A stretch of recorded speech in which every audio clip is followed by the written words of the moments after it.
Y'all give me just a minute here. I'm trying to make sure I get everyone's attendance. And it be people that are still logging in.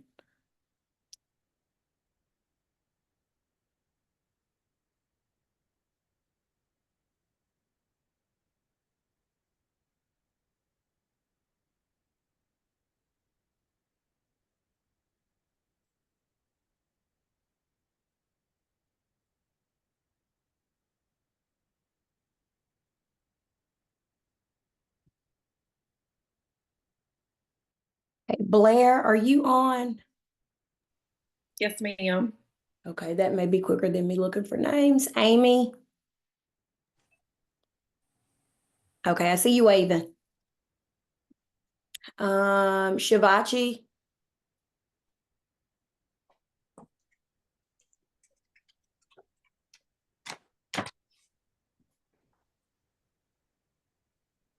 I don't see her. I saw April. Yes. Kenneth. Kenneth, are you on? I'm not seeing your name. Okay, Kaylee. Here. Thank you. Morgan. Not seeing Morgan.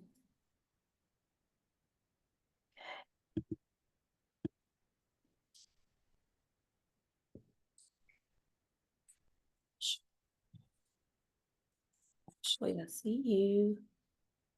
I think I saw Alicia. Yeah, I'm here.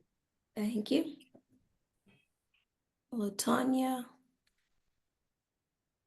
See you. Yes, ma'am, I'm here. Okay. Good morning. Good morning.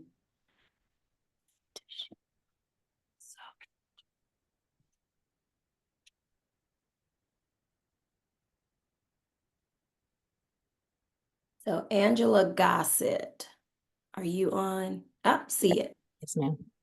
I just got across. Okay. I saw Kanisha. Lloyd Howard, I see you. Okay, Holly Johnson, are you on?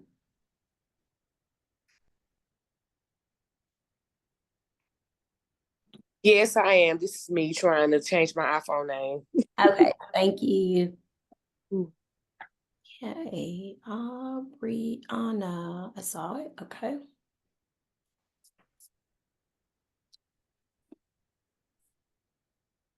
It's the hardest part, just figure out these names. Okay.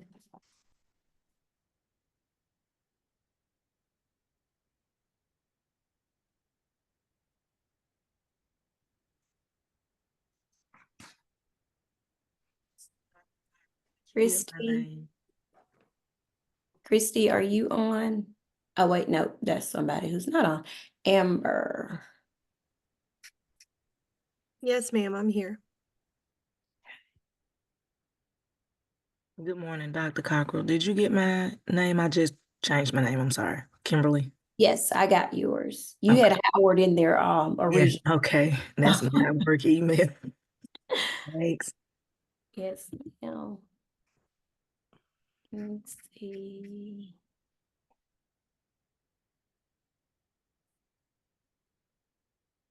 So Justin. Okay, I see it. Okay. Yep, I got you.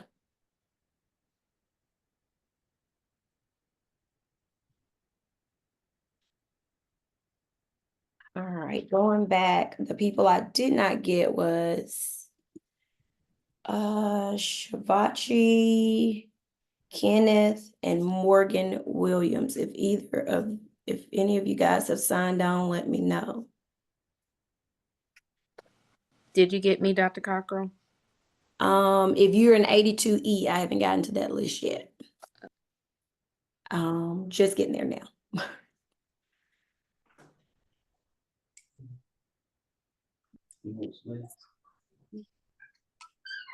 You want pancake or you just want eggs?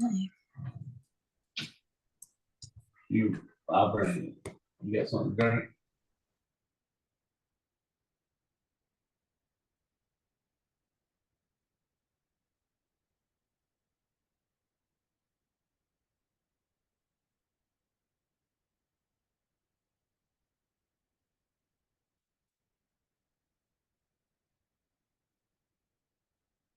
Tiffany, okay, I see it. Is that Hutnell? Is that the one that has Nia's iPad? Yes, ma'am. Okay, just want to make sure. Tierra Jenkins, are you on? Y'all, if you have any of these people like as personal friends, if y'all have a group me or you have a number to reach them, please tell them to log on. When you miss a virtual, whether it is you're busy doing something or any of those things, that absence hits your grade really hard. So if you have someone's number that you know isn't on, call them, wake them up, tell them get on. I know it's hard in the summer to remember these things, but if you have them, let them know. Unless you're at drill weekend, it's not excused. Or having a baby. I had one person had a baby. I had to excuse that. I mean, I can't, but it's kind of one of those sticking points for William Carey.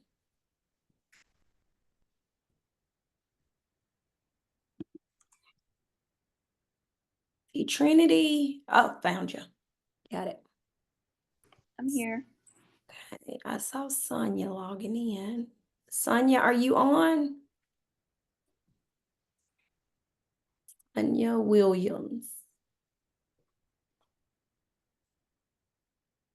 Okay, I think she must have gotten kicked out. Is joining again. And Linda.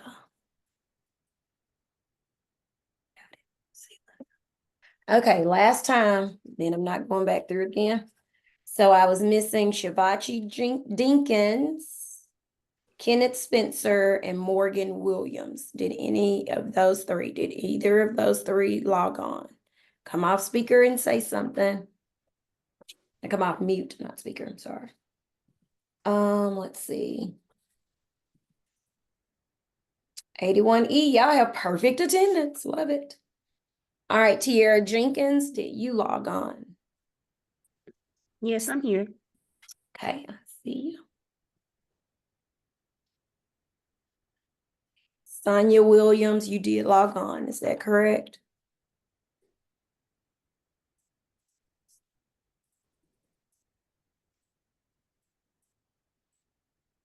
She was trying to get in. All righty.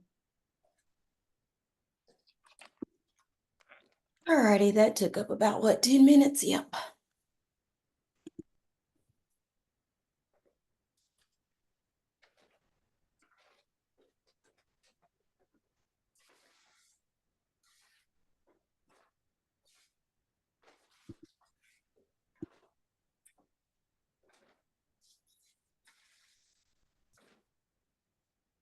All righty, I'm going to go ahead and get started.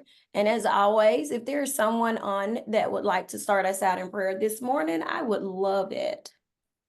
Someone would want to come off of mute and do that.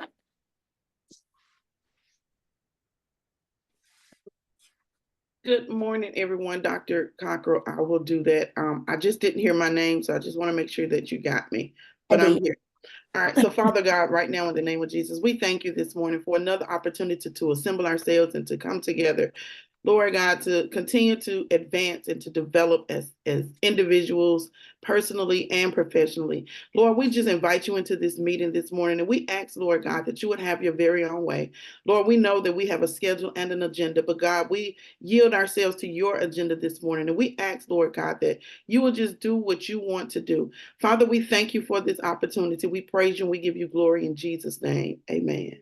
Amen. Thank you. So I love about a Christian college. You can pray and be uniquely who you are as well as praise him.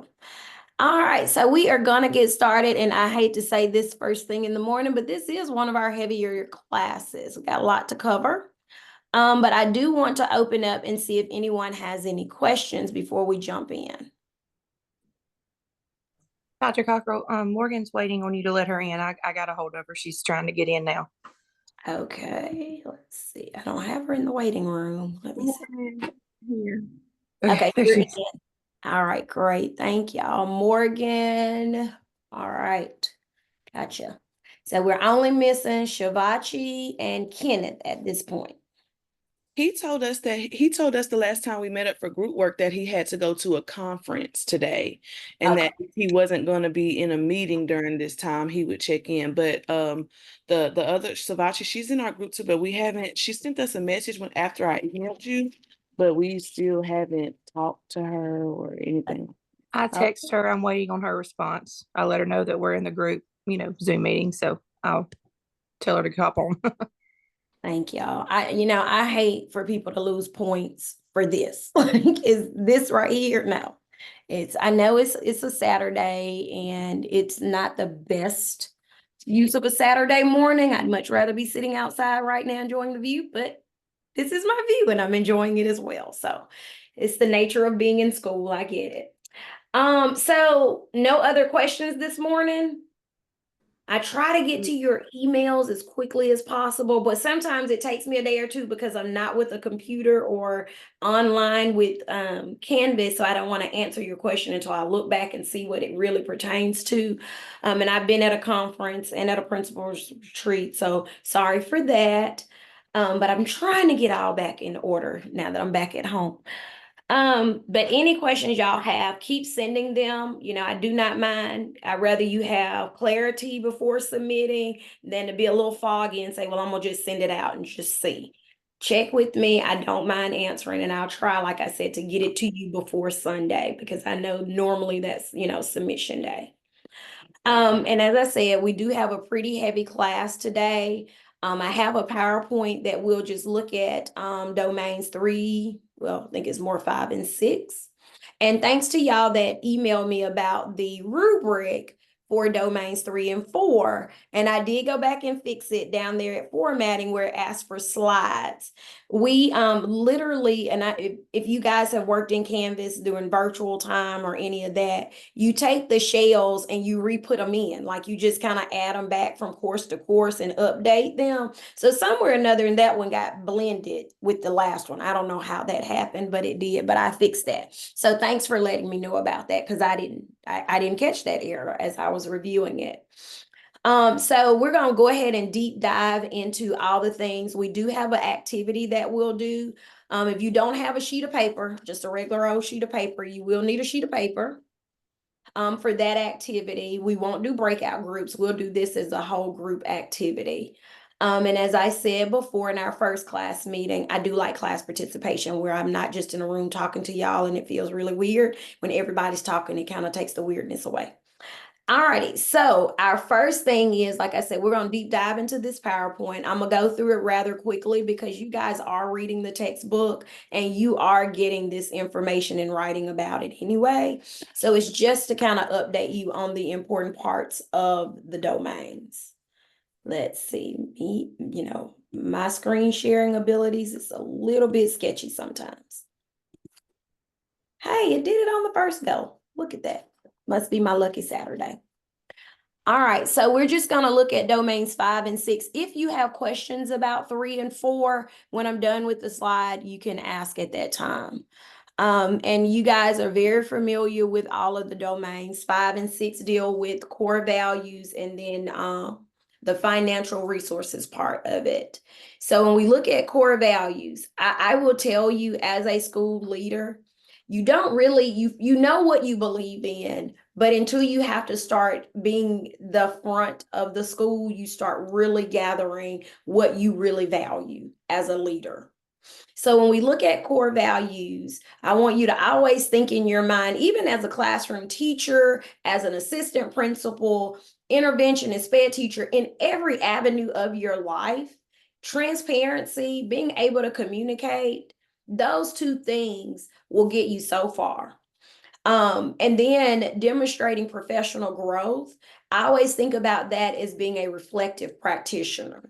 And most of us as teachers are very reflective. We'll go back after teaching a lesson and we start thinking, did they all get it? who are my kiddos I got to pull to small group because they didn't get it. But as an administrator, you walk out of a staff meeting, a PLC, if you've led that, and you walk away, if you are truly working toward professional growth, you're a reflective practitioner, you walk away thinking, did all of my teachers understand where we're moving forward to?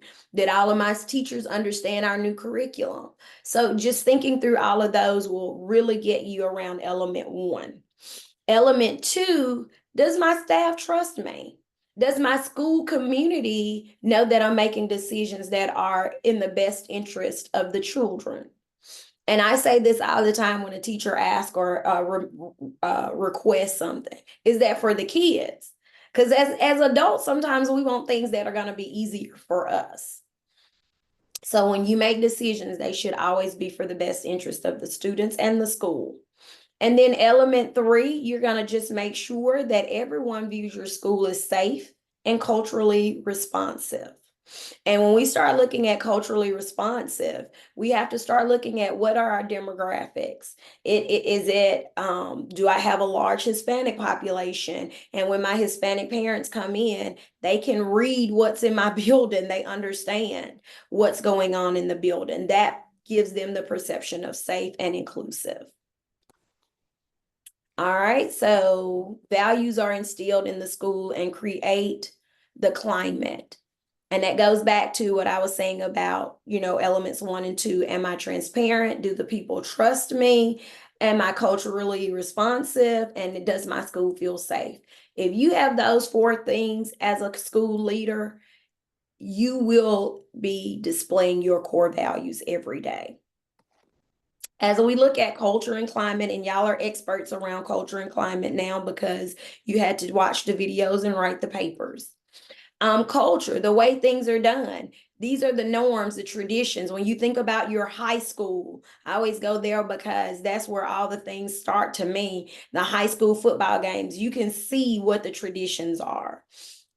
Is the environment closed? When people enter your school, do they feel like, oh, this is a great place to come visit? Or do they feel put out? Oh, they don't want us to come and visit. Is there a sense of collaboration amongst the staff? The climate, this changes. If your receptionist is having a bad day and the people come in, they feel that, but they're like, oh, she must be having an off day. It's not the culture. Do people feel safe, valued? Is the school inviting? I always tell the teachers, and I know you guys have heard me, my front office mostly, I'm like, we practice radical hospitality. When someone comes in the building, whether they're upset, whether they're happy to be there, or they're just there to have lunch with their kid, we practice radical hospitality. We listen. We don't have a rebuttal if they're upset, and we take a message, or we come find an administrator. That's their job, period. Your job is not to talk them off the ledge or to be yelled at. Ask the person to have a seat and you'll get somebody. Radical hospitality. Now, the school leader has to have influence on the way every member of the system is how it's perceived. Because I always say you're the front of the building. And that perception does impact the performance of teachers and students. If you're the person who's complaining about all the things as the leader, your teachers take that negative attitude. If you're the person that stands in when things do go wrong and you're like, we can handle this, we'll get through this, and you have a high morale in your building, that's what comes across to everyone in your community. This is just it's gonna recap all the things we talked about before. Thinking about it as a school leader, improvement. You are the person who does all the evaluations, and we're gonna deep dive into the Mississippi Professional Growth Model here in just a moment. But as the leader, if something isn't going right, you're gonna be the person who addresses those things. So you have to be very transparent, and you have to be the person who's reflecting on the data at all times, so that when you're having those conversations about professional growth, you're speaking about it from the place of the data. The school leader's integrity. If you had an opportunity to talk to my actual family members, they'll tell you, like, that's my favorite word. Integrity is one of my favorite words, because I feel like as a leader, you have to be above reproach. If you're doing things that are a little sketchy, and then someone in your building does those things, they're modeling you. So you always, as a school leader, have to be above reproach, and you have to operate from a place of integrity, and you have to be ethically sound. And I think about, and don't ask why I have these in my home office, but this is something I still follow. Like the code of ethics is a standard for me. Am I working through that? Am I working from a place of ethical behavior before I can ask my teachers to do that? Do you have the ability to make tough decisions? Tough decisions is the biggest part of the job, because no one's gonna make a decision but you at the end of the day, because the buck stops with you. And some decisions may be the thing that your teachers want, but when you sit back and ask yourself, is this in the best interest of kids?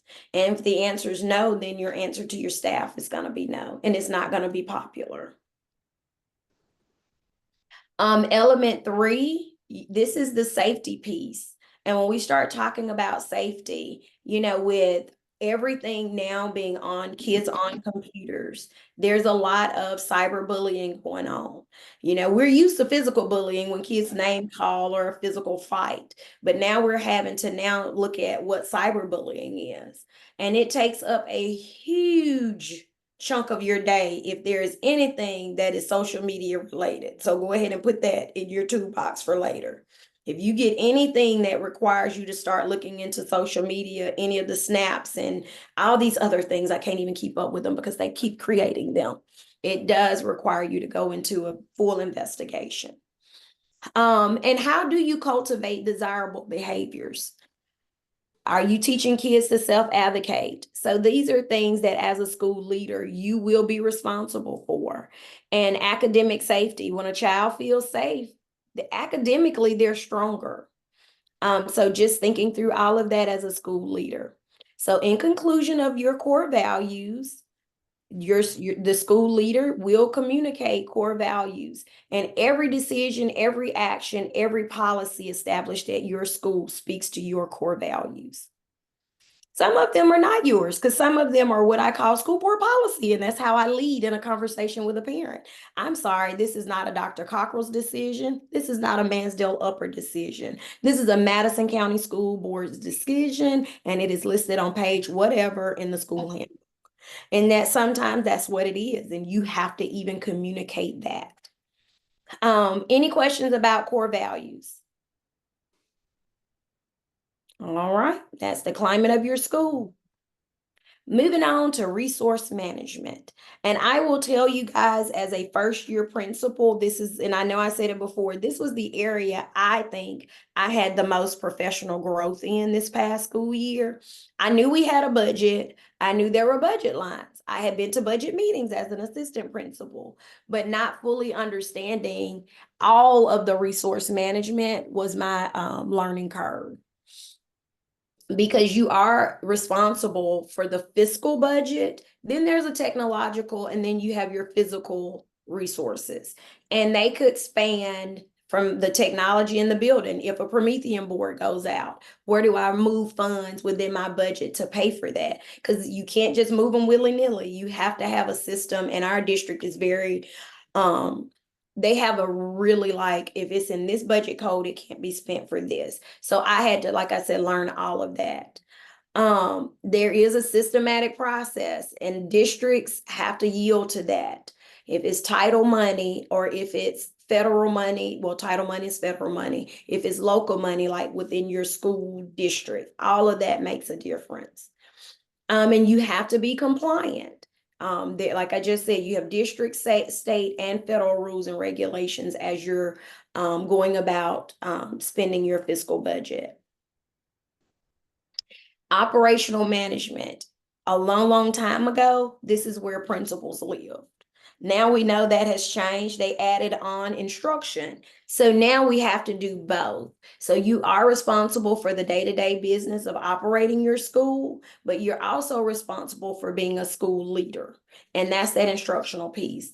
One should not take over, but I will tell you, if there's a leak in the gym, that particular day, you probably do. You will spend a lot of your time in the business of the operational part of it because that has to be repaired.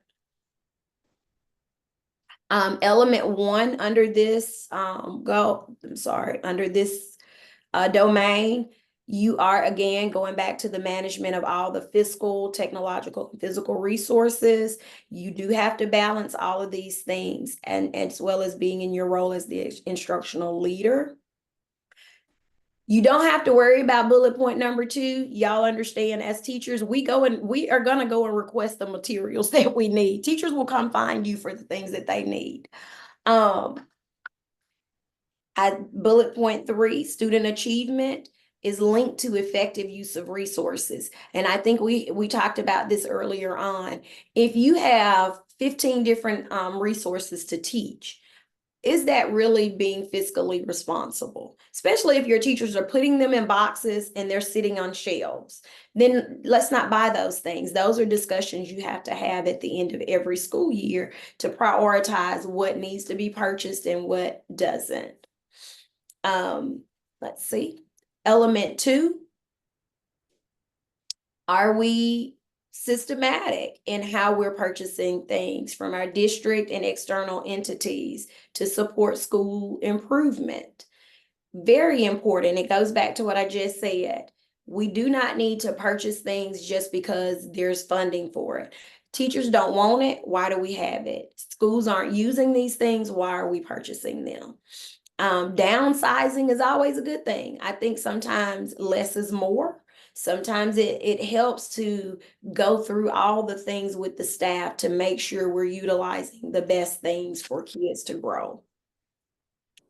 Let's see. Do we support grants? I hate writing grants. That's not my love. But I have a teacher in my building who loves grant writing, and she's really good at it. You know, figuring out who's on your team that can do some of these things to help get additional resources. Community members. I know a lot of schools have community partners. How are we utilizing our community partners? So those things are very important to tap into. Element 3, are we compliant? Because again, I go back to their district, state, and federal rules and regulations. Being a school leader, you need to know what those things are. At the end of this school year, my AP is new this year, and that was her thing. She was like, I really need to get in and figure out some more professional development for herself around special education, because it's like laws there that govern those students that she was kind of unaware of until she and I had to go through some of those things this year.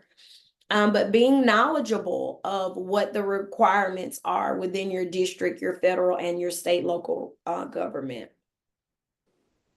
So, and I know everyone probably knows that MSIS is rolling out a whole new data. It's MSIS 2.0 this year. So we've done a lot of training in that this summer.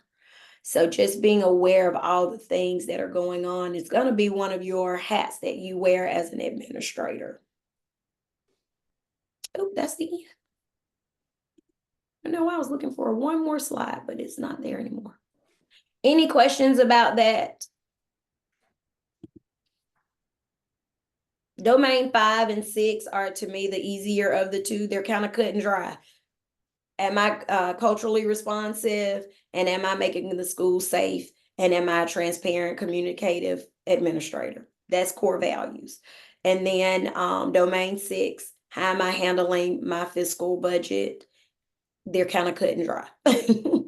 All right, so there are no questions around that. We're going to move on. So we're going to talk a little bit about our SMART Goals assignment for part 2. Most of y'all that I looked at, well, really the large majority, did send the data attached to the first part.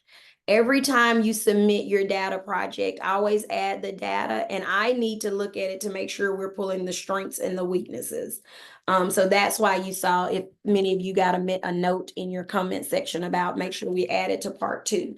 So just make sure you be mindful to do that. I am going to try now to get to another screen. Give me a second.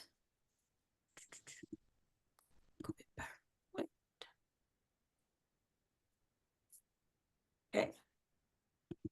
Let's see here. Nope, that is not where I'm trying to go.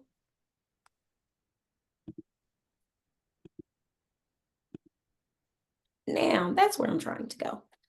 So I'm gonna go here, let's see.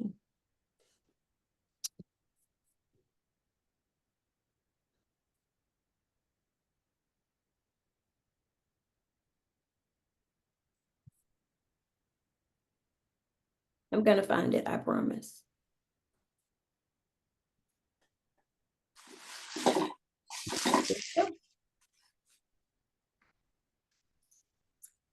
So here, what I would like for you all to do, all of this needs to be deleted from the template, okay? I don't need to see any of this. This is just suggestions. And to be completely honest with you guys, Dr. Sellers created this document a while ago. And I should have cleaned that part up before uploading it again. But I like the information because it is just for, you know, good information. But all of this you can do away with. When you turn it in for part 2, you'll have this box still there, okay? Okay, let me pull up another form.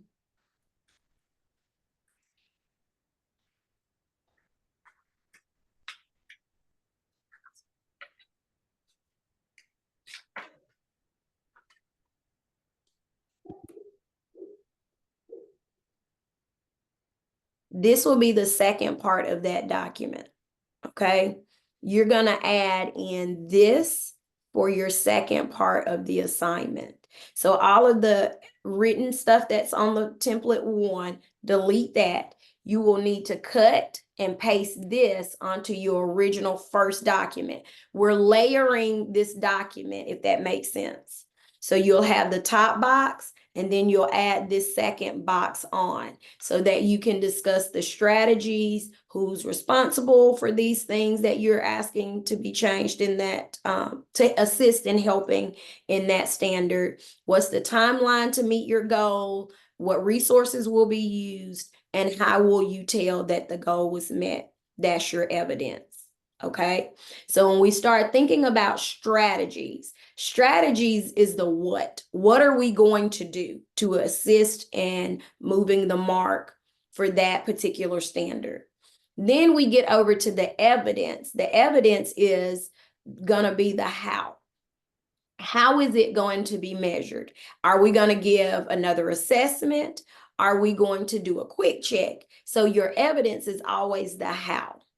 The resources, what are we using to teach it? So just so you understand the difference between strategies and evidence, that has been one of the things that a lot of groups kind of got twisted up. So I wanted to make sure I did discuss that.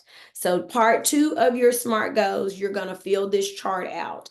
You are attaching it to the first box. I don't want one without the other because, again, it's a building on and you're layering these items together. And you do not need a reference page when you turn in your SMART goals document, okay? I know that was going to be a part that I would probably hear from you guys about. Now, the other part of your activity for the second part of this is going to be the narrative. I would like to touch on that. Let me see, can I click it? I have a question. Do we still continue to attach the data to each part too? Yes, ma'am. Because I like to see it every time, okay? So when we get to part 2 of this, you're using the template that's provided. You've already done the 2 SMART goals. You've identified your area of need and where it came from. So then the second part of this, first box, second box, the box I just showed you guys on the screen, you're gonna fill in all of those boxes for your 2 areas, okay? Then there's a narrative portion. And please hear me say this, those of you are in the groups. Everyone's narrative is the same. It's a group assignment. When you turn it in, it should be carbon copies, basically. So your narrative portion is where you're identifying the root cause to why your students are struggling in these 2 areas, okay? We are far removed from COVID. When I first started teaching this class, everyone's root cause was COVID. And I was like, no. COVID is not the root cause. Kids not being in school, kids missing, I know in math, you can identify that the bridge was broken, say in kindergarten, they didn't learn something, or first or second. So that's the root cause as to why they can't do that particular skill. So when you're looking at root causes, I need you to be more specific in why a student didn't understand that concept. If you're on a block schedule and kids miss the first block of the day, and that's when they take English 2. Well, granted, absenteeism is a problem. That is a root cause. I can't teach a kid who's not sitting in my room. So that kind of root cause is what I will be looking for. So making sure that we complete that portion as a group. And you're writing a paragraph describing how you will identify these root causes. You're telling what they are and why that area is present. Okay. And if you see here, please include a copy of the data you use, but please remove any identifying information on students. FERPA is real and parents are suing now for FERPA, just in case anybody didn't know that. Making sure we're writing professionally. There is a thing in there that talks about SMART goal and all of that, what it means and all of that. But at this point, I know you guys already know that. Making sure your narrative portion discusses the root cause. And don't forget to include your data and a copy of the part 1 data analysis. So any questions about this second part? I have a question. Mm-hmm. Is the template 2 going to be exactly the same with our groups also? Yes. A group project from beginning, middle to end. All righty. And I think this rubric is correct. So just making sure we get all of that done. It's due June 30th. But I did want to touch on that because I've had in the past, some students turned in just the chart and they left off part 1. It's a continuation. So part 1, then you add part 2 to part 1 to make a complete data project.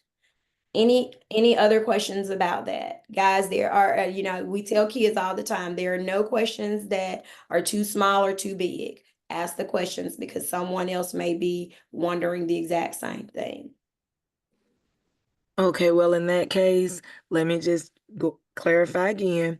So when we get ready to submit, we will just copy and paste. We don't need the reference page or from the other. Just copy and paste from the first document, complete the chart, your narrative, and then data and submit. That's it. All right. Ain't nothing like understanding. That's what I always say. I always ask questions. I'm probably the question asker because I want to make sure I know that I know that I know. And I have a question. Do we make sure we have a title page, right? Yes, always a title page for these. Okay. Only time you don't need a title page is when, where did all my things go? Is when you are doing a PowerPoint. You don't need a title page for a PowerPoint, but everything else you will. All right, my Zoom is now getting a little cuckoo. It's not doing anything. All righty. All right, we're gonna go into the professional growth system. Okay, now my Zoom will not allow me to do anything. Let's see here.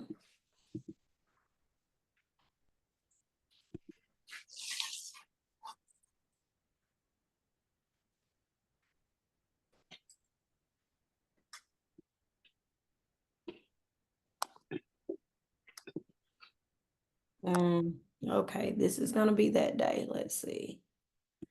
It is not. My computer is freezing.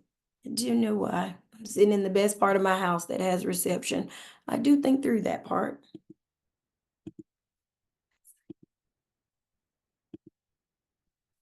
It won't do anything. It won't even let me close it out, so I don't know. All right, y'all bear with me for just a minute. If it goes completely out, please sign back on.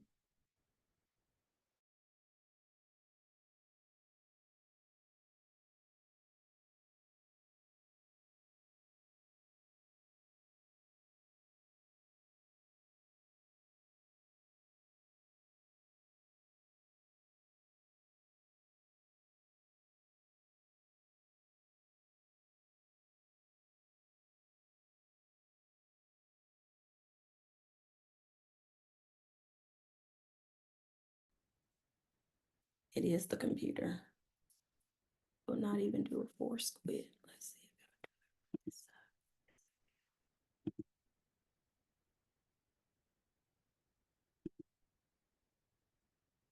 All right, I'm gonna have to shut Zoom completely down. And I'm gonna ask that y'all sign right back in because it is not responding.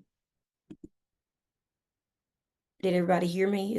Can you still, I'm still interacting, but Zoom is not it's not interacting at all on my end. I can hear you, Doc. Okay. Here. Dr.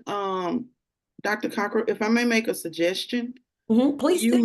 make one of us the co-host and then you go out and it'll reset yours and it won't do the whole class. That's the thing. I can't because my Zoom, when I closed it out, I don't even have my bar at the bottom to do any of that.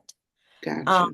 That's what I'm saying. It is completely frozen, and normally I can reboot it from where I am in the process, but Zoom is not even allowing me to do a reboot. Can you move your cursor like over my picture and see those three dots? No, nothing. That's how I know it's completely like frozen.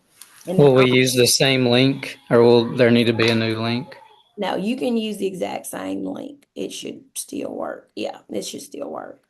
Okay. Let me see. And it may not. Just see if it kicks you out. I'm gonna do a restart. See if it'll kick you out. Sometimes my computer will just restart. Sometimes it kicks people out. So just bear with me. I am sorry for the technical difficulties. See here, restart.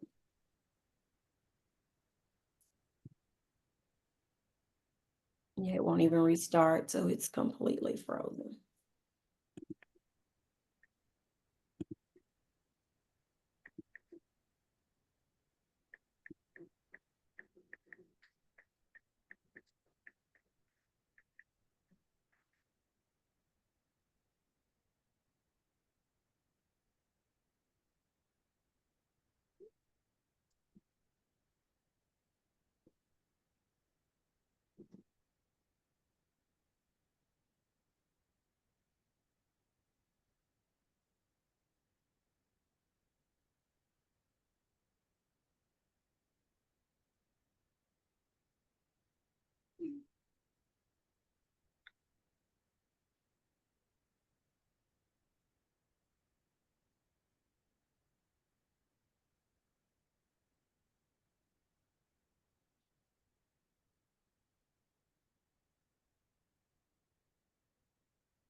And while she's doing it, can I ask you guys a question?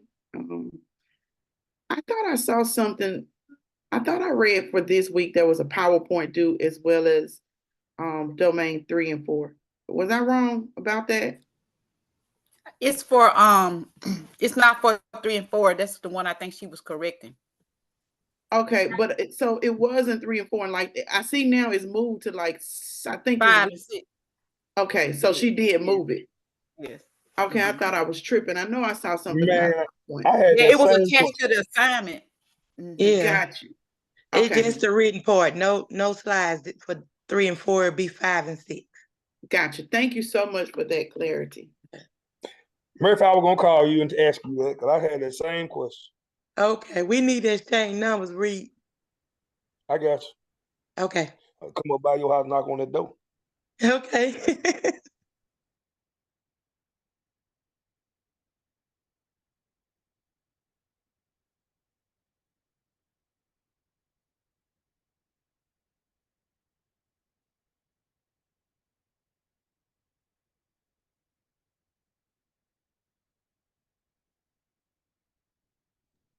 I thought 5 and 6 was written too.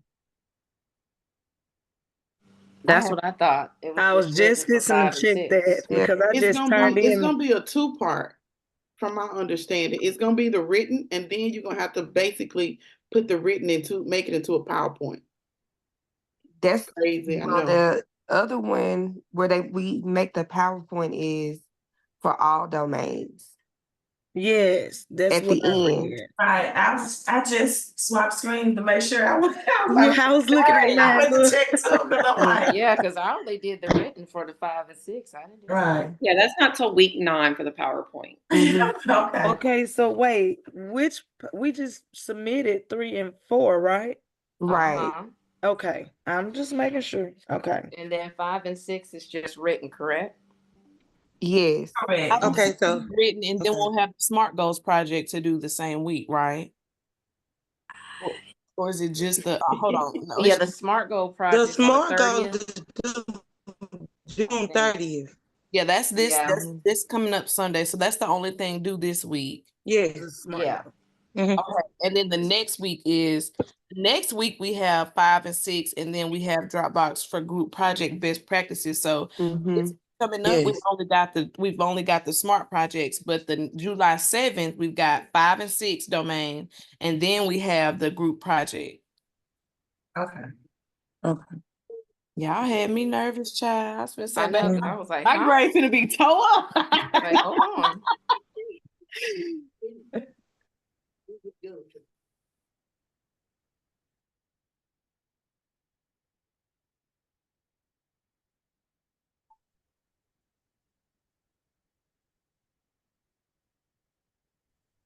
All right, hello, I'm back. And I think it's working now. Just needed a good little cleaning and reboot. All right, so does everyone have a sheet of paper? All right, so I heard y'all go through all the assignments. I'm going to talk us through the nope, not SMART goals, the teacher evaluation assignment that's going to come up due. I don't know what date, but it's coming. Anywho, I'm going to share my screen now that I have all my buttons working again. And we're going to look at the Mississippi Professional Growth rubric. Because I don't know how many of you guys get this document when you start teaching. Not everybody gets it, I'm sure. But part of your written assignment, it asks one question about this document. And I like to cover it because it's, to me, one of those things I don't want you to miss. It asks you, how many observations does one get in a school year? Does anyone know that answer? Is it 2? It's 4. 3. So there is a 2 minimum. informal, 2 informal, and 1 formal. Okay. Yeah, that's the minimum state requirement. Some of you get more, some get less, some get none. I've heard the gamut in this class. But according to the state of Mississippi, our group rubric, tells us that we are supposed to give a minimum of 3 each school year.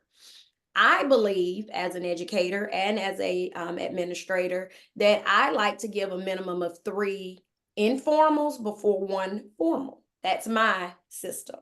If I have not seen you informally 3 times, I don't think I should be able to do a measurement of a formal evaluation. And we give 2 formals. We give 1 in the fall and 1 in the spring. Or 1 first semester, 1 second semester. So at my school, my teachers get a minimum of 6 informals and 2 formals to balance out. But that's part of your questioning when you do the write-up or the narrative for this assignment. And we'll look at that in just a minute. But I wanted to make sure we covered this because it does ask you to state that. And for that, you needed to know that. An observation and feedback process, this is a cycle that continues over and over, and it should be followed within a school. It should be classroom observation. There should be clear, specific, actionable, and timely feedback. I don't know what feedback looks like in every school district or every school building, but I can only speak for where I am. We do informal observations and the teachers are then given a feedback time. So they come into the office to talk through their feedback with myself or my AP, and then it all starts over. We talk about what are their goals, and that's changes in practice for us. We talk about what are your strengths, what are your action steps or your goals. Some people have action steps where they're working on national boards. Some people have goals where they're trying to implement new strategies and they're working with the lit specialist or the math specialist. And then there's another opportunity for follow up and additional feedback. For me, when we talk about the growths in the action steps, we then move into the cycle of following up. Did you get a chance to meet with the lit specialist or the math specialist? And then I go back in and observe again, and it starts all back over. So just being very intentional about that, because you're looking for relevant evidence of things that are taking place in a lesson. And here's the thing, you can't see everything in one observation. Even if it's a formal, we conduct formals for 45 to 60 minutes. I try to get in at the opening all the way to the closing of a lesson, but sometimes the lesson is not, it'll be closed for that day, but that standard isn't done. They have other things that they'll do the next day. So being mindful of that. And you're looking for evidence to make sure that we're hitting all the different areas of the growth rubric. And then as the leader of the building, you are going to go back and look at it to determine what performance level that teacher is. And then you have to give sound feedback and not your feelings, but it needs to be data based. And that way you can talk through it. This document is in your module. So I would tell you that it's something you would want to go back and read through and look at. Not just for this class, but just as an educator, period. Let's see. We did not freeze up that time. So the other document I want us to spend a minute looking at is, wait, did that wrong. You have two documents that you are going to have to turn in for your assignment. And the first document is the scripting form. The scripting form is where you are literally taking note of what's happening in the class. And you're going to watch a video and we're going to practice here in just a minute. Now, I say this every class. The time, because it's a video recording on YouTube, I'm not going to pay a lot of attention to the time. What I'm going to pay attention to is what you're writing that the teacher is doing and what the students are learning, because that's what you're focused on. What's the teacher teaching? What's the students learning that's taking place? This is a form that's also in the modules. I will tell you when you download it, it's kind of wonky because whatever you type here tends to type here too. And I have not been able to fix that on this form. Some people have downloaded it and it works for them, some it doesn't. On this MacBook, it does absolutely nothing correct. But if you can download it into a Word document, it may work. Here's the thing, if you print this form off and you write and handwrite on it and scan it back to me, I'm fine with that. As long as I can read your handwriting, but I can read kindergartner's handwriting. So I feel like I'm really good at reading print, even the print cursive mix. So just make sure when when you're handwriting it that I can read through it. So this is what we're going to do in just a minute, is fill out one of these forms. I also want to pay attention to these 4 domains. You really can't see professional responsibilities because you're watching a snippet of a teacher teaching. So you won't see if they're engaged in professional learning or if they maintain effective communication with families and guardians. So in this, and we'll talk about it on the next sheet, so I don't want to get ahead of myself, but I do want to tell you professional responsibilities, you really can't really tell. Can you tell if a student is understanding what the teacher is doing? Yes, because you'll see if a kid is off in la la land. You'll see if the kids are engaged, raising their hands if they're responding. You can see domain 2. Manages a learning focused classroom community in domain 3. Yes, you can tell if kids are engaged. Is the space, time, and resources? Is the teacher having to look for resources? Is everything there for the kids to use? You can see that. Does the teacher maintain a classroom of respect for all students? You can see that. The videos are really, they're good videos, so you won't see a teacher yelling at a kid. Now, lesson design. Is the lesson aligned to standards and represent a coherent sequence of learning? You guys are educators. You know if a teacher is teaching below grade level or above. If it has high levels of learning. If you can see that in the video you choose, please document that. Only one that I know for certain you cannot witness from a video is domain 4. Now, with that being said, I want to talk about that from this next form also. Wait. Go back. And that will be your evidence reporting form. This is the second document you will turn in for this assignment. So on this form is where you're looking for evidence of this, the teacher that you're watching. Are they a 4? Are they maximizing their classroom time? Are they a 3? 3's not bad. We're proficient. Are we a 2? A 1 is bad. We all know that, minimum basic standards. But when we're watching the video, are there things in place to show that this teacher is fully aligned to the college and career standards? Is the lesson coherent? Is it sequenced? Is it meaningful for kids? That's what you're looking for. And that will be that's the evidence you will document here. Again, if you need to print this sheet and just write out evidence, teacher asked high-level questions. DOK 3 questions were asked. Handouts were of high quality. That's the evidence. How can you support what level you give a teacher on the video? Same thing when you get to domain 1.2. Lessons have high levels of learning for all students. These are the examples of what a 4 should be, a 3, a 2, and a 1. And then what evidence did you see in that video that supports the ranking you gave? And you'll do that for all the domains. This document is kind of long because it gets to domain 3. But when you get to, let me get down to domain 4, you can put NA here and don't rank it. Just NA, don't rank it, because again, I know you can't see those things. And if there's any area that you can't give a score for, down here in evidence, just put NA. Any questions about that? So Dr. Cochran, are you supplying the video or are we going to find the videos? No, you'll have the videos. We'll get to that in just a second. Okay. I'm going to show you exactly where to get to those videos for this assignment. I got kicked out of my... Can I ask the question while you're looking for those videos, Doc? No, in Mississippi, in order to be able to evaluate a teacher using this rubric, are you all required to get certified to do that?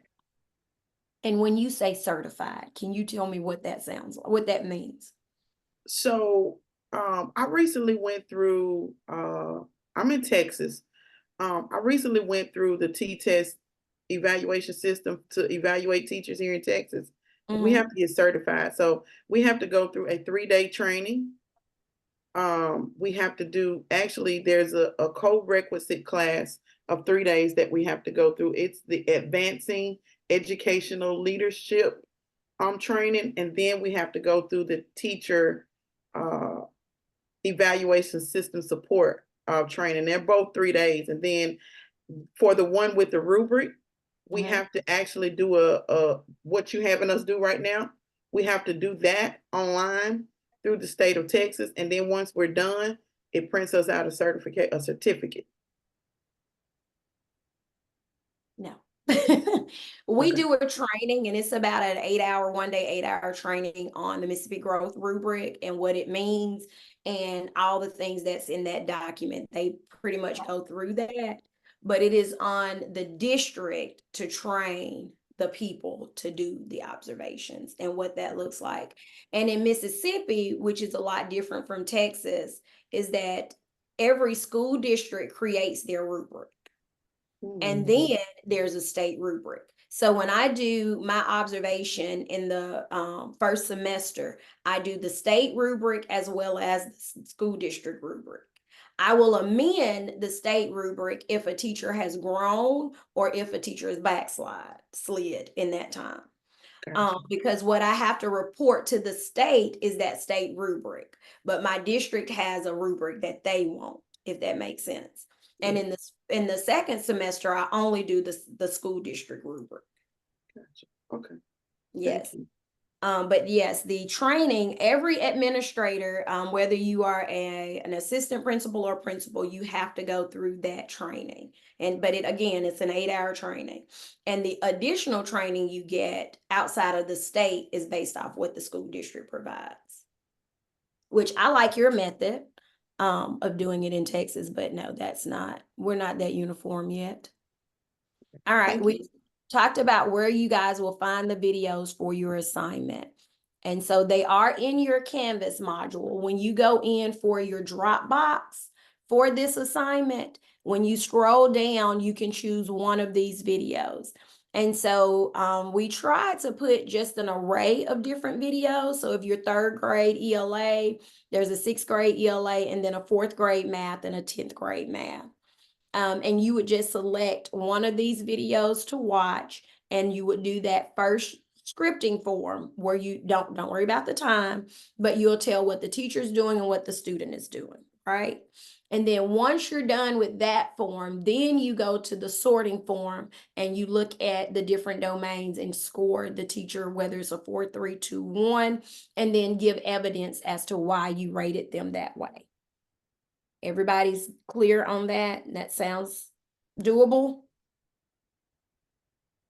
So I want to draw your attention to this section so that you don't miss points. So pay attention to this section. You are turning in 2 different forms, and I'm not particular about whether you type it or write it, because if it's going to be a technology problem where it won't let you type it in, I'd rather you print it.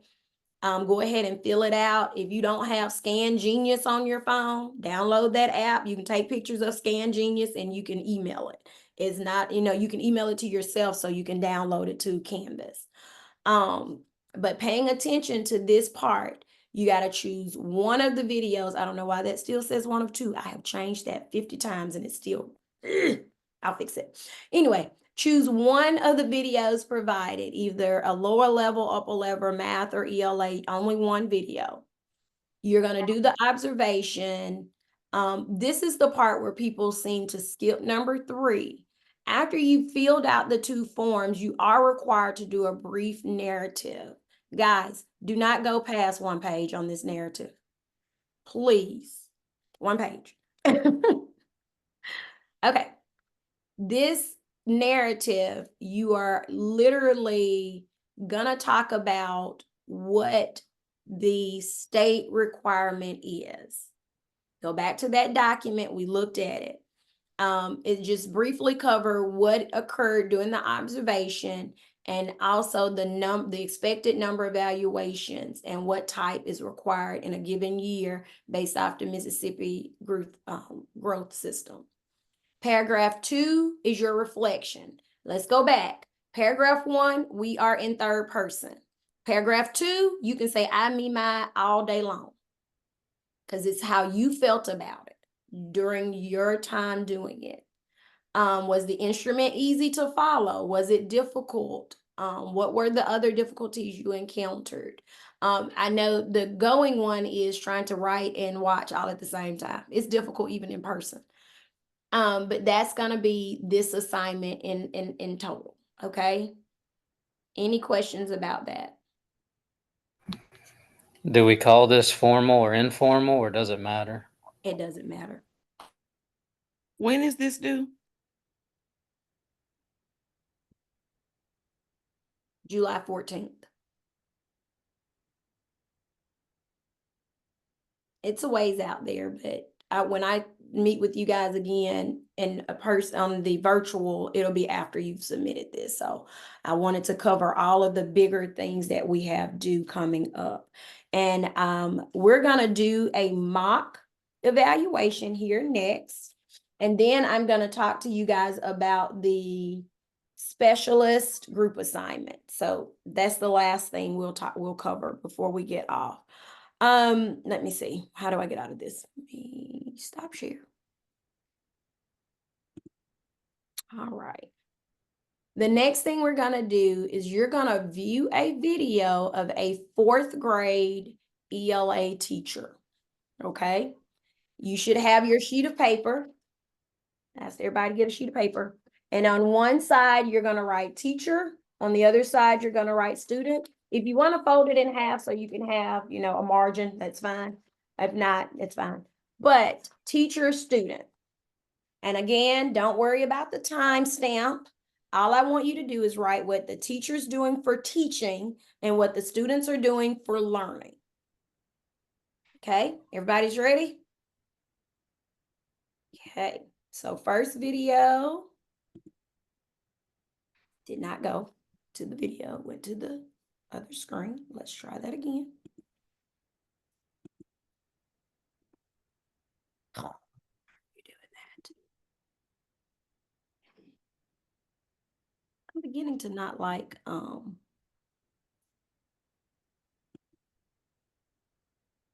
Zoom.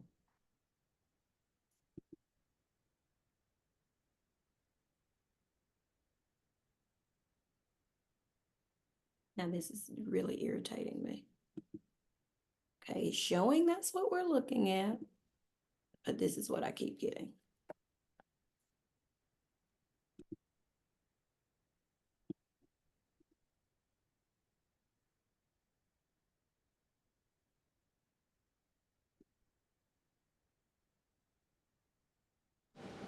Sorry, Dr. Cocker, could you repeat that again on what did you write on one side versus the other? Teacher and then student.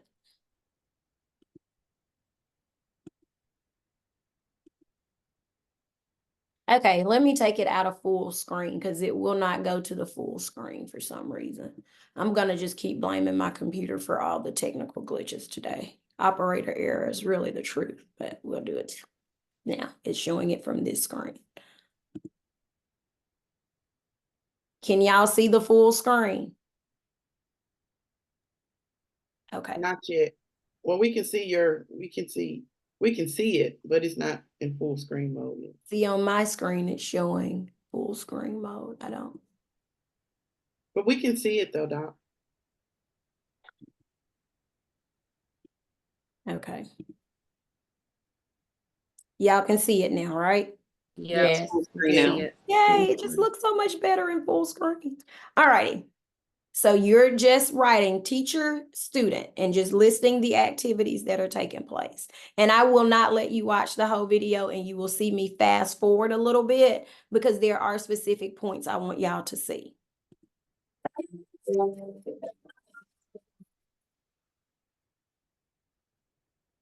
What are we here to learn? We are. I can identify the main idea and supporting details from what I read and create a summary using the supporting details. Okay, give yourself a pat on the back if you're ready.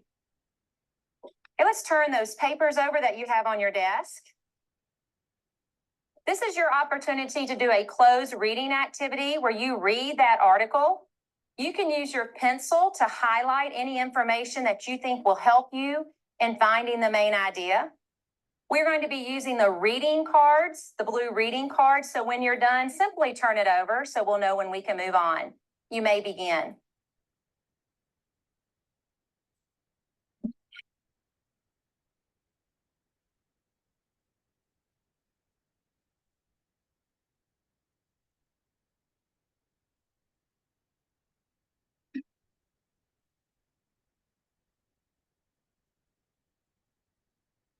Okay, stop. Thank you for all reading that passage on your own and marking key information that you found in the text. I will now read it to you. Feel free to also mark something if you don't feel you got it on your read. Feel free to mark it at this time. Water striders. Imagine yourself zooming across the top of a pond or lake without sinking in. While this might be hard while we answer the question, we are going to play bingo while we answer the questions today.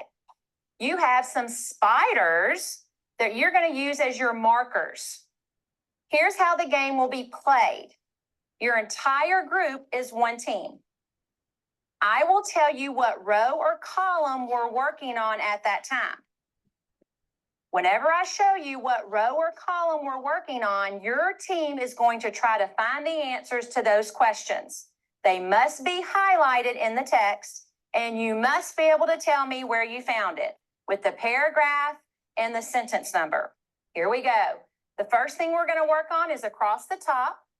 What insect does a water strider resemble? How would you describe the size of a water strider? What fact can you select to show the speed of a water strider? Go. A water strider. Large mosquito. It looks like a large mosquito. Yeah. Okay, so put a spider right there. What's your answer going to be?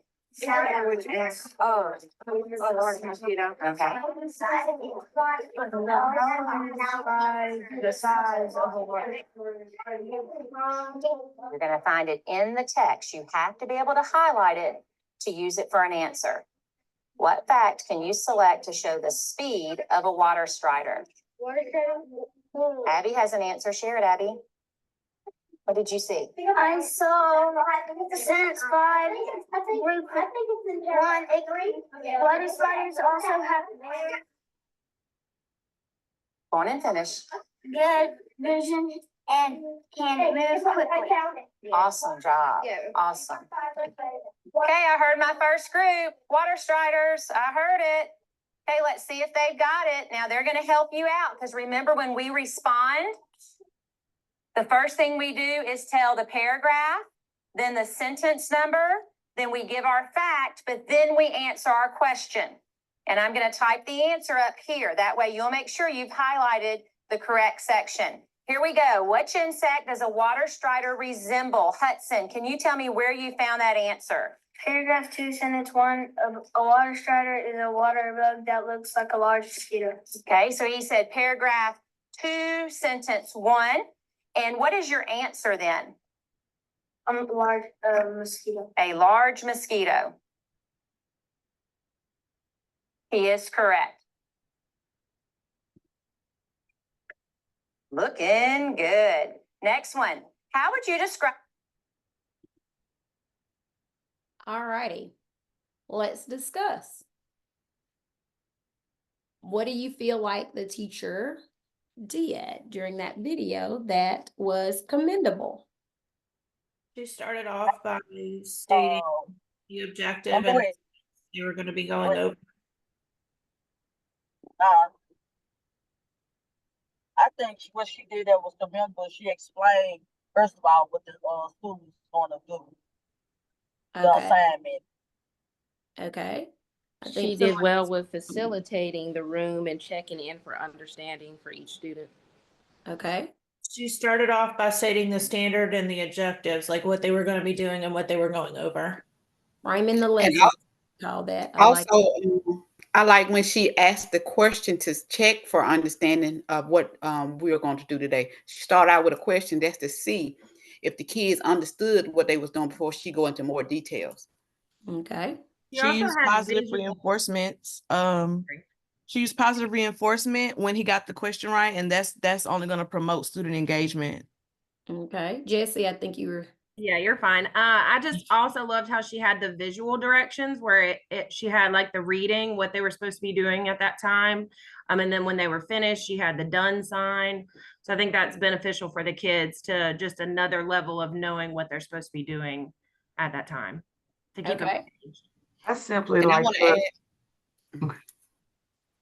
like the fact of how she commended the room. They was engaged in what she was saying, and it seemed as though she has good classroom management. And she has told the kids what she was expecting out of the group activity.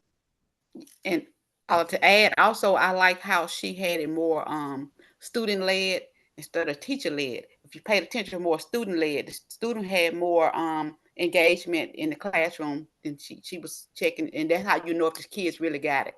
Right. Yes. And I would It add was on. clearly a well-planned lesson too, with all those moving parts. I mean, she had to spend some time planning that. Yeah. I would add on that students felt safe to communicate with each other. Agreed. Also, she did a teacher knowledge, student knowledge sheet, just to see if the students actually knew what was going on. She did a teacher knowledge sheet.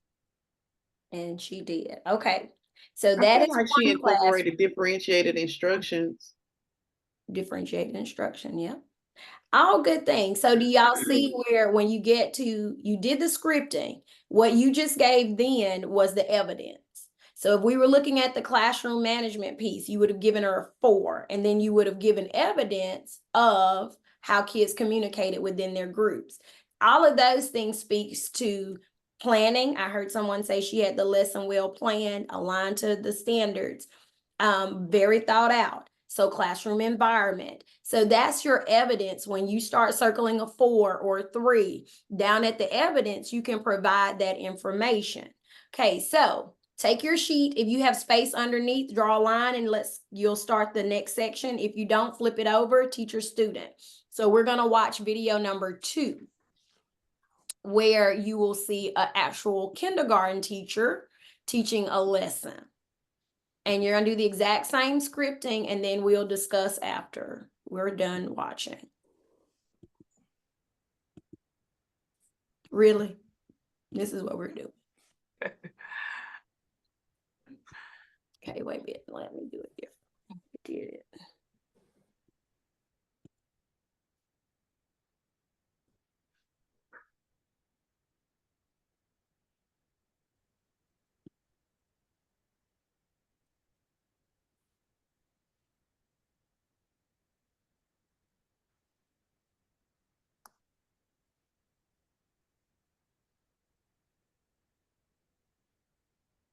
All right.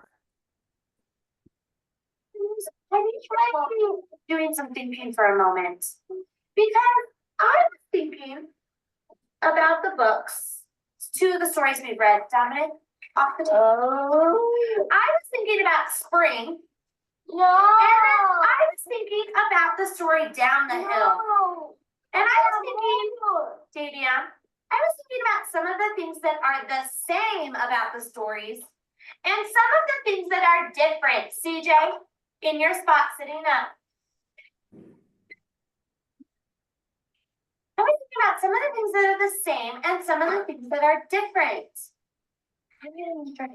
We're going to put those things up here on what we call a Venn diagram. Can you say that? Venn diagram. Oh, one more time, say it. Venn diagram. In order to do this, I'm going to need your help. So first I need you to push your bodies in that close. Not too close, remember, don't touch the person in front of you. Let's go. Look, there's one right here. Scoot up.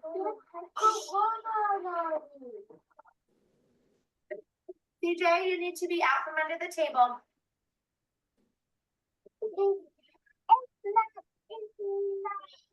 Okay, eyes right here. Thank you, Kiesia. Eyes are up here. She's ready to learn. James is ready. Okay. Now I'm going to need a scout. A scout is going to be someone who watches, someone who's being responsible, sitting up. Dominic, would you come on up and be our scout first? No, Dominic. Sit down, Davian. Sit down, sir. I want it, sure. Yes, Miss Whitmore.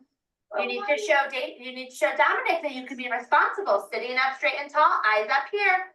Dominic, your job is to pay attention to Ms. Whitmore and to watch the class to see who's being responsible. Responsibility is doing what you're supposed to be doing. So you're sitting up straight and tall, you're listening. When it's time to turn and talk to your friends, you turn and talk. Okay, here we go. Let's see here. I'm thinking, we know what happened in spring. Let's think back to what happened in the story Down the Hill. Let me help you. No, sit down. Sit down. It's falling down. Davian, sit down. Sit down. Thank you, sir. Look here.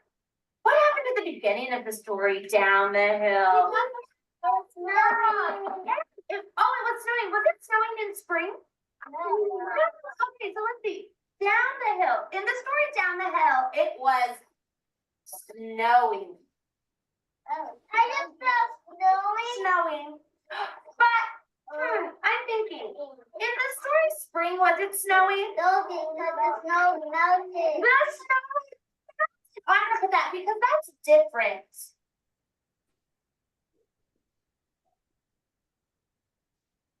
Okay. What did we like about the teaching of this class? She did not allow that one student to take over her class. She kept reinforcing good behavior. That sound like me all day. Do we have any kindergarten teachers in here? No, I have 7th graders. They still act the I same. used to. God I bless am any a kindergarten I used teacher. to. I mean, that's the I one teach grade I kindergarten. refuse to teach is kindergarten. I have kindergarten, and I it am is a a kindergarten struggle. teacher, and it's a I get- lot. I get to teach the kindergartners that aren't understanding English at the beginning of the year. So it's very chaotic and interesting, but it develops beautifully over the year. You know, my first original time watching this video, I was so critical. Also critical of that teacher. But then you know, because I've never taught kindergarten, never ever had a desire. But then I thought about it from a PBIS standpoint. She used such good positive reinforcement. Yes, and she didn't change. Yeah, she didn't change. She stayed. Yes, she didn't change. And Dominique, she even tried to use the positive reinforcement by giving him a job, or his job was to watch the class. See, that was the positive reinforcement. And I said, see, yeah, taking something bad, trying to make it, good. Yeah. And she was reestablishing those expectations and rules, but she was doing it in a positive manner. Yeah. It's easy to get overwhelmed with a class. I taught kindergarten, but she did a good job staying calm and redirecting constantly. So now let's look at her teaching though. Did she get a lot of teaching? I mean, in the 4 Yes. minutes, she spent more time. Behavior, classroom management, more time. I mean, she And did. I just She was able to explain Venn diagram and differences and same, which is really impressive at a kindergarten level. Yes. And the students was ready to learn. I mean, She did use the word same and different. And in that capacity from teaching kindergarten myself, the main thing that she's trying to do is get across the fact of same and different. And she used a model to try to, reiterate those two terms, same and different. Yes. I mean, she got to where she was trying to go. with it. I do question her procedures. How well did we teach procedures at the beginning of the year? Or did we teach this winter because she has a scarf on? Did we go back over it after Christmas and cement our expectations again?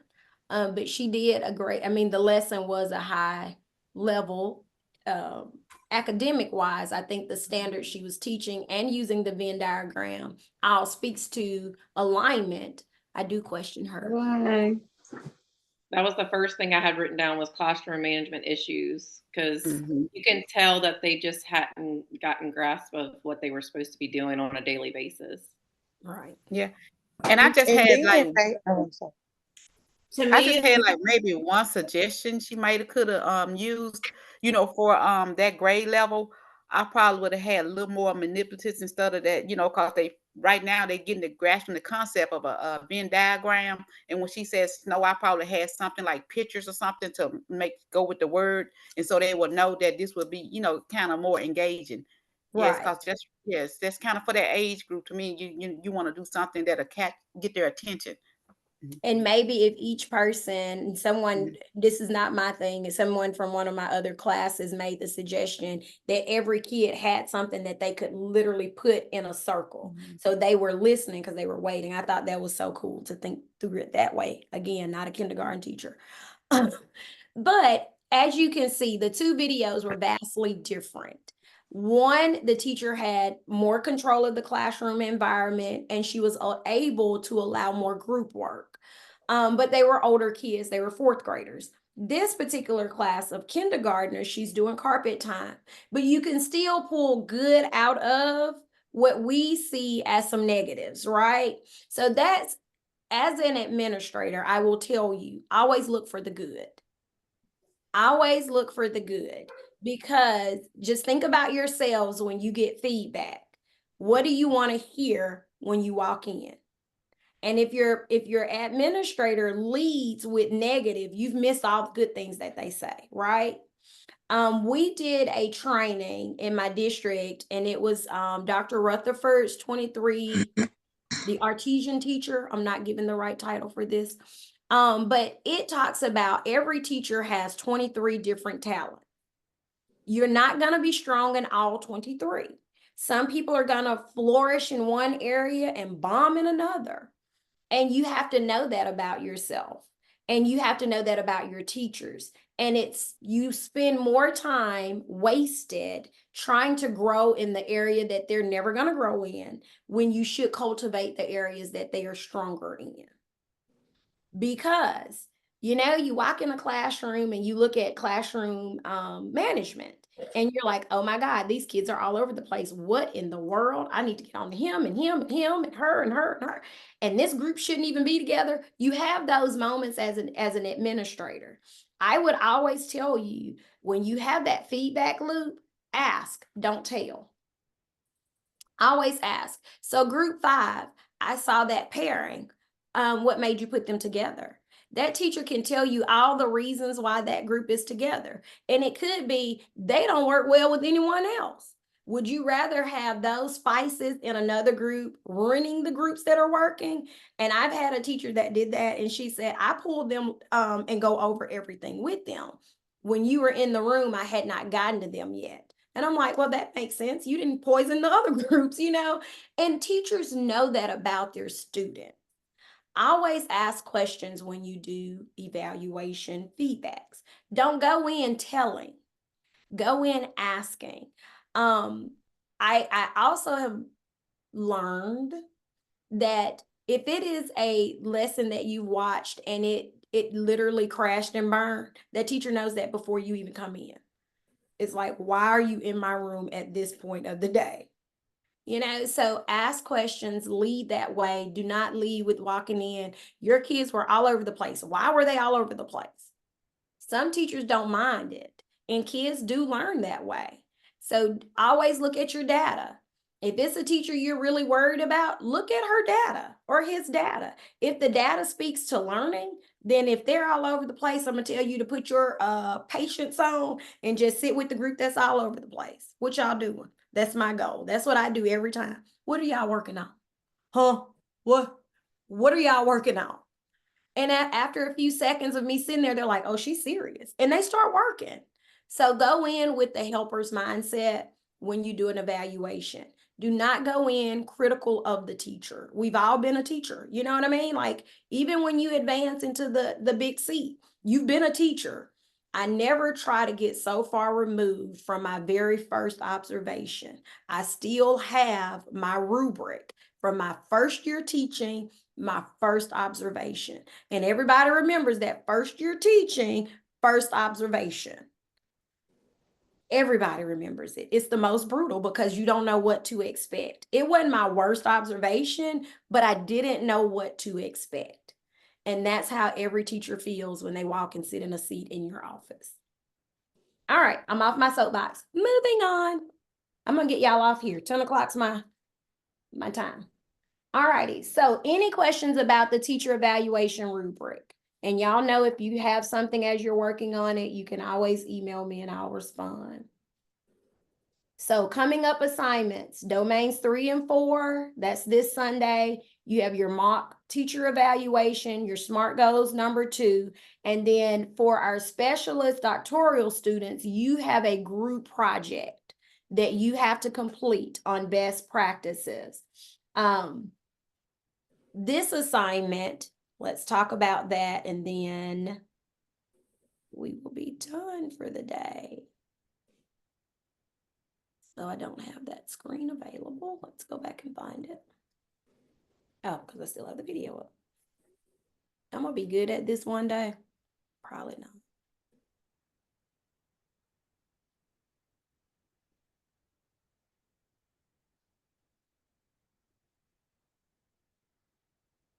Okay, best practices is down here. So group project 2 is due June 30th. So you have domains 3 and 4 this week. You have then the group project 2, June 30th, and then the mock teacher evaluation for July 14th. But you have best practices as one of your drop boxes for July 7th. So that's where I'm going. Okay, now I can share the screen. I'm there. And for those of you guys that are in the master's class, this you don't have to worry about.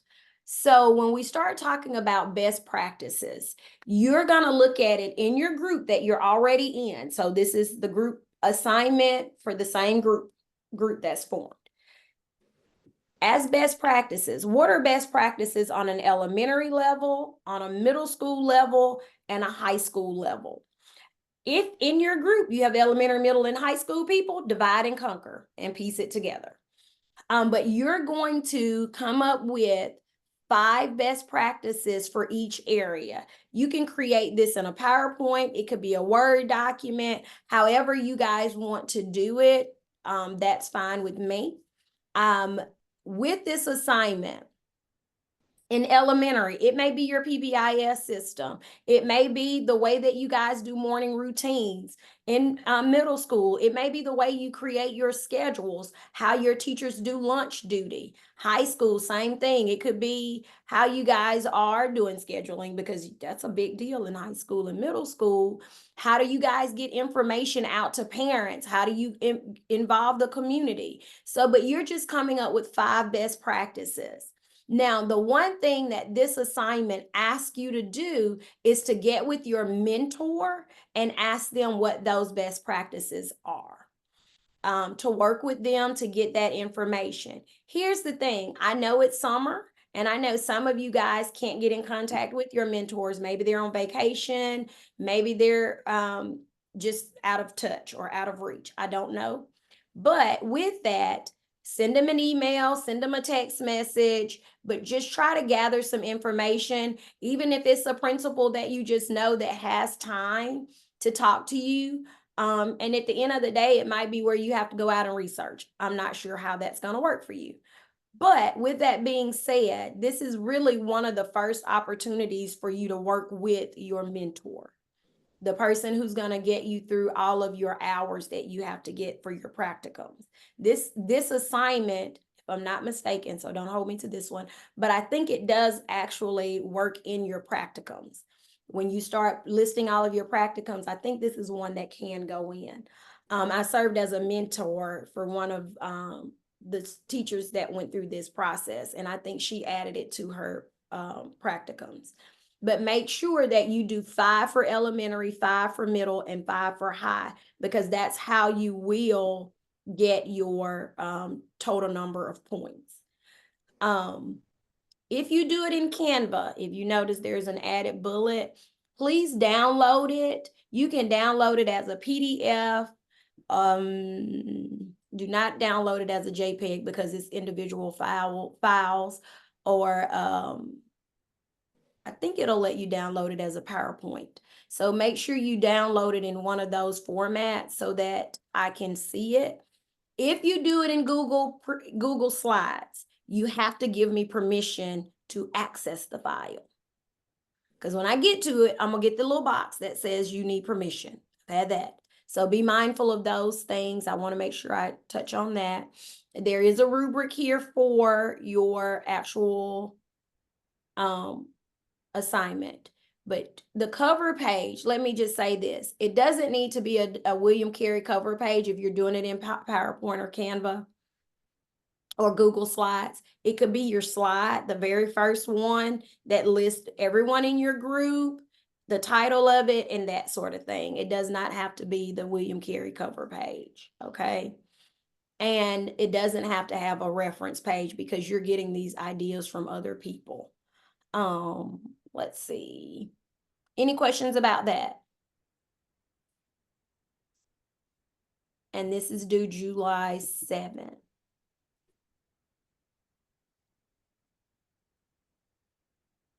I see a question. Wait. Embed. Now, if you embed the video and I can get to it easily, but I'm gonna say what I've said to y'all all trimester. It's like 40 of y'all in this, and grading 40 things is a lot. So when we start embedding different things, as long as I can get to it and keep going. Because then you'll see a little message in your comments that says I cannot view the video. So just be mindful of that. All righty, I think I've covered all the things. Let me check my notebook one more time. Okay. We do have one more virtual class that we do at the end, and that class is scheduled to meet on July 13th at 8 a.m. That's one of our quicker classes, but I doubt it because this is a big group. But we will have that class, so go ahead and list that down for July 13th. Any comments, concerns, questions before we dismiss? I have a question, if you don't mind. Oh, sure. When we were figuring out the video situation, my group and I were texting about the SMART Goals Part 2 assignment, and we just wanted some clarification. So when we're determining the root cause, are we considering all students, or are we getting the root cause of one student? And we were wondering because, like, if the root cause is absenteeism, it could be for one or two students and not necessarily the whole group. So that's why when we started this process, I said use a set of data that is not individual. This is why if you were doing I'm just example, third grade ELA. So if I have 100 kids in third grade ELA and in standard 3.1, they're in the 23% proficiency. That's not one kid. That's a group of kids, but I can't use absenteeism for that group of kids if that's not the root cause. The root cause may actually be that they did not learn how to find main ID and details in first or second grade. So now I can't summarize in third grade, if that makes sense. So that's what I mean when I say root cause. So no, we're not talking about one kid. So if it is, let's go back to if it's MVP data. So that's your benchmark data. So for this 9 weeks, and we had a flu epidemic in November, and that's when I taught summarizing, then that is absenteeism because I had a vast majority of students that were not at school. Absenteeism is one of those tricky ones. I use it because I know the middle and high school right now, they are having a huge epidemic of kids not coming to school. In elementary, not so much. They've been going to Disney during testing week. You know, so we kind of have to gauge that when you're doing your root causes. And the person who supplied the data, when we start talking about absenteeism, they could talk about whether at that point of the year we have a large amount of kids that don't come to school. Like in my school in November, whenever hunting season hits, I have a large amount of kids that are absent because they're going to hunt camp. I don't care what you got going on that week, they're going. And so we do a lot of different incentives to try to keep kids in school in October and November. So just looking at your data, what is the underlying standard is really where I want you to go with this. What is a prerequisite to mastery of that standard? So that's where I really want you to kind of spend your time discussing when you start discussing root cause. That's why I use the example in math. It's really easy to identify why kids can't multiply or divide fractions because we can't multiply and divide. You know, or we didn't understand something else about fractions, you know? So just making sure we figure out what would be the underlying reason why kids didn't master something. Can I just give an example? Okay, yes. Just say for instance, they took the benchmark test and then, they have different level of DOK, like DOK 1, 2, 3 standards. And then sometimes that standard, that DOK level may be where the kids don't perform well in. So maybe you have to start implementing more of those kind of questions type styles in the like they groups, like, little something like that. And that's kind of like where you can look at it as that way too. That's the root cause, correct, Linda. And even, you look at RI versus RL. Is it because they're not getting informational text? We need to embed more informational text in our everyday classroom lessons, whether it's an article of the day or something like that. Thank you, Linda. You just opened that up for us. Any other questions around any of the things we've discussed today, assignments that are coming up due? I have a question about the PowerPoint. Is that something we'll go over on their next virtual to get more detail on? That will be what PowerPoint? The domains project? Yes. What questions do you have about it? I can answer whatever you need, because the third class, by the time we get to that class, I think you guys are turning in. Yeah, I think it's that The week data or the weekend. project will be turned in that next week, but we can go in detail I do talk about it. I don't know if you guys look at the instructor videos that I upload weekly. For some reason, I forgot to do week 5. I'm going to post week 6 today. My apologies. That's all those retreats and conferences. They mess my whole week up when I can't be sitting in this room working. But I will have week 6 uploaded, and I do try to drop lots of information in those videos just so you guys can know what to expect for that week's assignment. So if you haven't been looking at those, I will encourage you to if you have questions. But going to the Domain 6 project that's coming up, you are literally taking the 2 questions you've answered along the way and presenting that. So if we were in a face-to-face class, you would have about 5 minutes apiece to present the 6 domains and what you've learned about them, correct? So we've taken that platform and tried to throw it into a presentation where you take those 6 questions, those 6 domains with the questions and say, okay, domain 1. I can't even remember the question. Let me go back. Whatever your first question was, just trying to break down domain 1, how many elements, what do these elements mean? And making that as your presentation, but not face-to-face. That's about as clear as mud, I know.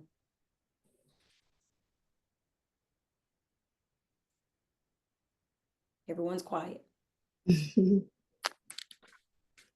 Anyone else has any additional questions about anything, please ask. I told y'all, no question is big or small. Somebody else may be thinking that. Okay, really quickly, let me ask, did you come on this call? This virtual class? No? And Kenneth? Yes, I'm here. This is Shavaki. Okay, you're here. Did Kenneth come on? No, Kenneth. Oh, and y'all said he's at a conference, so he's not gonna come on. Okay. Almost 100%. Go ahead and write July in your calendar so you'll be on for that one. And I hope you guys have a great weekend and try to enjoy some of the summer break. All righty, have a great day. I'm gonna say this class is dismissed. Thank you. Thank you. Have a good week. You too. Have a good week.